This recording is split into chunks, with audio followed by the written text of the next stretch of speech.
We're here with one of the most highly anticipated cars of the year, the Kia Stinger. This is the Korean automaker's new sporty Grand Touring sedan, and if you needed more proof that Kia isn't the cheapo, second-rate automaker it once was, and you weren't already convinced by all the awards it's won, this Stinger is it, and it should help change everything you thought you knew about this brand.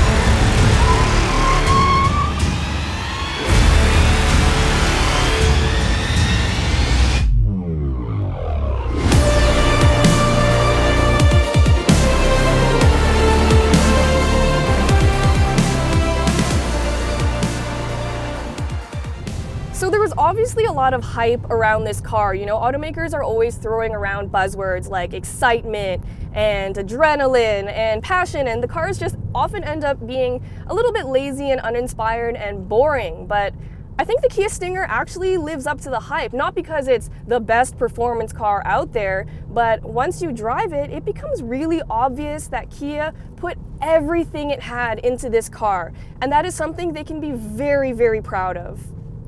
The other really cool thing about driving the Stinger is that people were doing double takes and trying to snap photos of it. And this is a Kia, so that's kind of unexpected.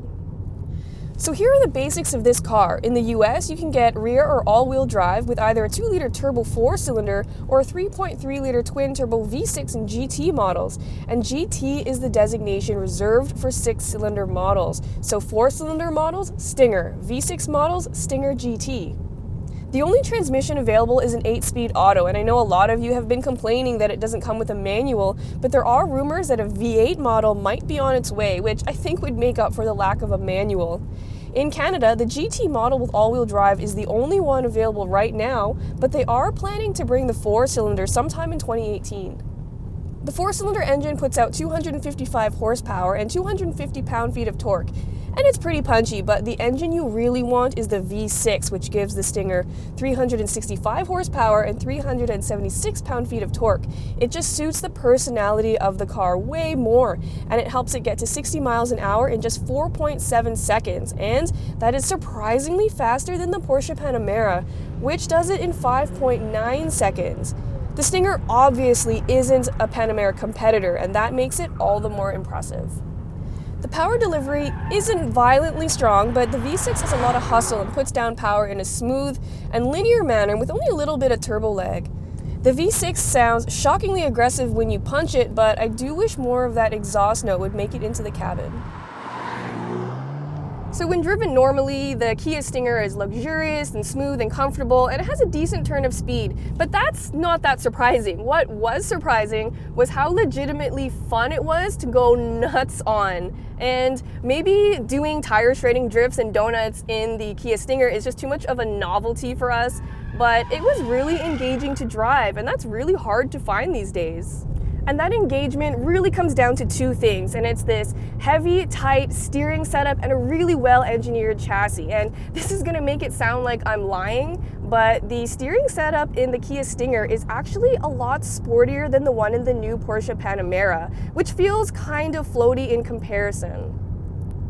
The car also feels balanced and tight. Chucked into a tight corner, the car stays nice and flat, but driven over rough roads, it also doesn't beat you up too much.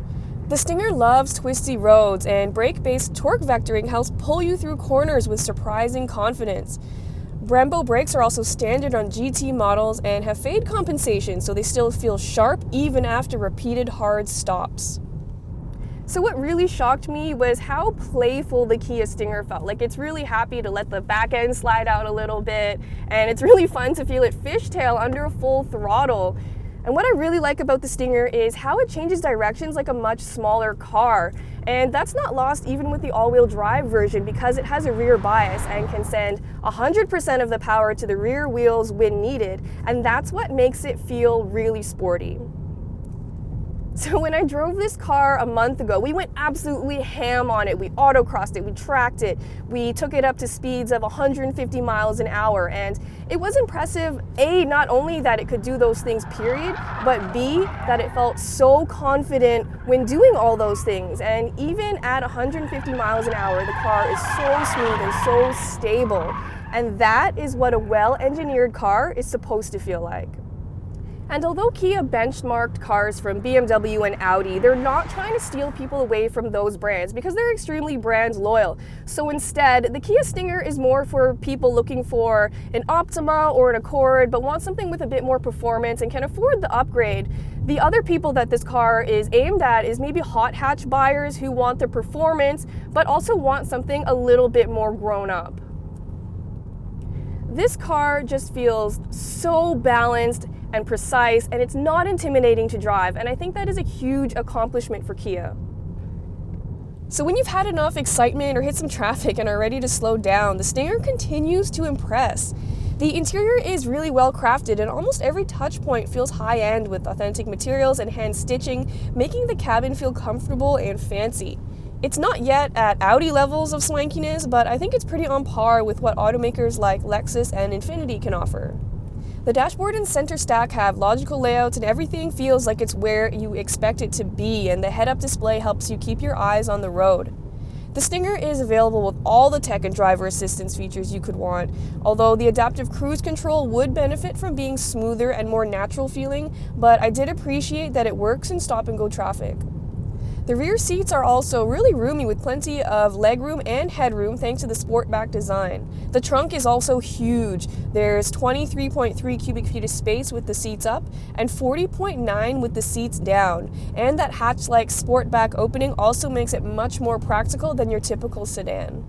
The best part? The pricing is entirely reasonable. Including destination, 4-cylinder models start at just over 32 grand, and a fully loaded GT model tops out at just over 52 grand in the US. In Canada, because the all-wheel drive GT models are the only ones available right now, pricing starts at just over 45 grand and tops out at just over 53.